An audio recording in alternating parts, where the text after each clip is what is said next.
Dear students, BA प्रथम वर्ष प्रथम पेपर भौतिक भूगोल के अंतर्गत मैंने आपको सूर्य अभिताप के बारे में पढ़ाया। सूर्य अभिताप से रिलेटेड ही एक टॉपिक है पृथ्वी का ऊष्मा बजट, जिसके बारे में एग्जाम में क्वेश्चंस आते हैं। तो इस लेक्चर में मैं आपको पृथ्वी का ऊष्मा बजट क्या होता है इसके बारे में समझाऊंगी।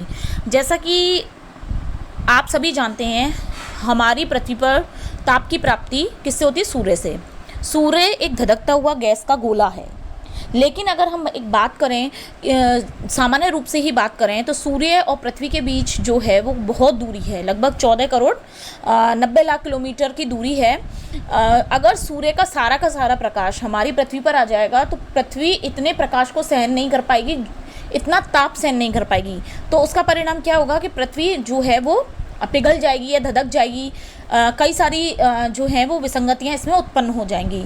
लेकिन वास्तव में अगर हम बात करें तो सूर्य का जितना तापमान है, उस तापमान का बहुत कम अंश ही हमारी पृथ्वी तक पहुंचता है।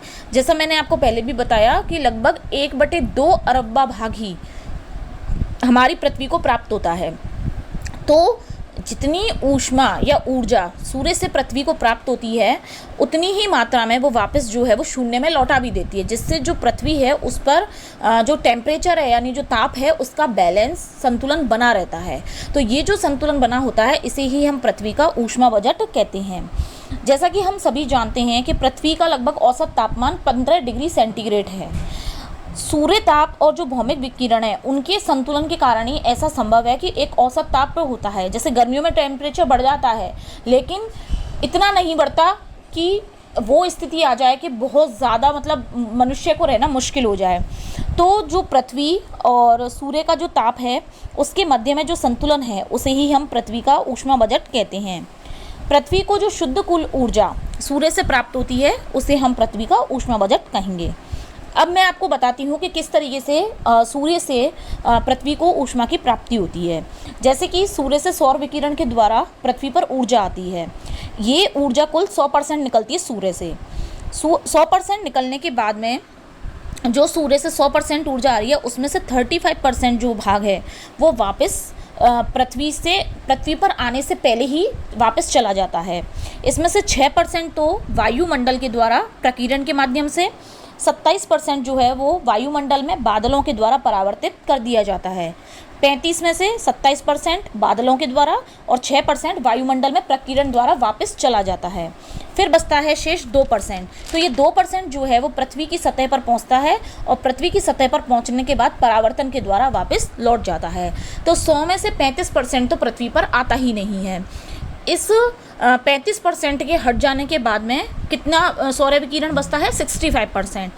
अब ये जो 65% है, इससे जो पृथ्वी का ऊष्मा बजट है वो निर्धारित होता है। लेकिन कैसे होता है?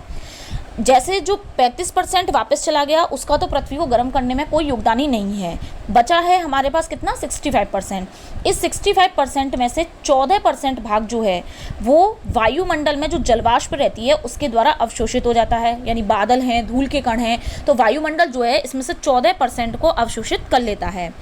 14% अवशोषित करने के बाद अब कितना बचता है? 51%। ये जो 51% है यही पृथ्वी का ऊष्मा बजट कहलाता है। यानी टोटल सूर्य से 100% ऊष्मा में से 35 प्लस 14 ये तो जो है वो अवशोषित हो जाता है या परावर्तित हो जाता है। इसके बाद 51% बचता है। 51% में से 34% भाग तो सूर्य से प्रत्यक्ष रूप में पृथ्वी पर आता है, सौर विकिरण के रूप में प्राप्त होता है। और जो 17% भाग है वो विसरित दिवा प्रकाश के द्वारा प्राप्त होता है। थोड़ा सा मैं आपको समझा देती हूँ विसरित दिवा प्रकाश क्या होता है। जैसे कि सूर्य की किरणें आती हैं तो वायुमंडल में प्रकीर्णन, परावर्तन, विसरण आदि प्रक्रिया के द्वारा पृथ्वी को जो सूर्य के विकिरण से ऊष्मा की प्राप्ति होती है उसको हम विसरित दिवा प्रकाश कहते हैं। अब इसमें प्रकीर्णन, परावर्तन और विसरण 3 शब्द यूज हुए हैं, जिनके बारे में मैंने आपको पहले के लेक्चर में समझा चुकी हूँ। तो कहने का तात्पर्य यह है कि 51% में से 34% तो सीधे सूर्य के विकिरण पृथ्वी पर आ जाते हैं। इसके बाद जो 17% भाग बचता है, ये 17% भाग प्रकीर्णन के द्वारा, परावर्तन के द्वारा या विसरण के द्वारा जो है वो इस पृथ्वी पर आता है, जिसे हम विसरित दिवा प्रकाश कहते हैं। तो ये जो 51% हो गया ये हमारे पृथ्वी का क्या है? ऊष्मा बजट है।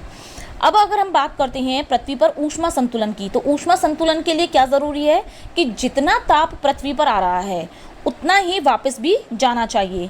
अगर ये संतुलन बना रहेगा आपस में, तो ना तो पृथ्वी ज़्यादा ठंडी होगी और ना ही गर्म होगी, यानी उष्णता और शीतलता की समस्या उत्पन्न नहीं होगी। कहने का तात्पर्य यह है कि ये जो 51% पृथ्वी को मिल रहा है, ये 51% जो है उसका बैलेंस भी बना रहना चाहिए। अब जैसे हम बात करें वायुमंडल के ऊष्मा बजट की, ये तो था पृथ्वी का ऊष्मा बजट।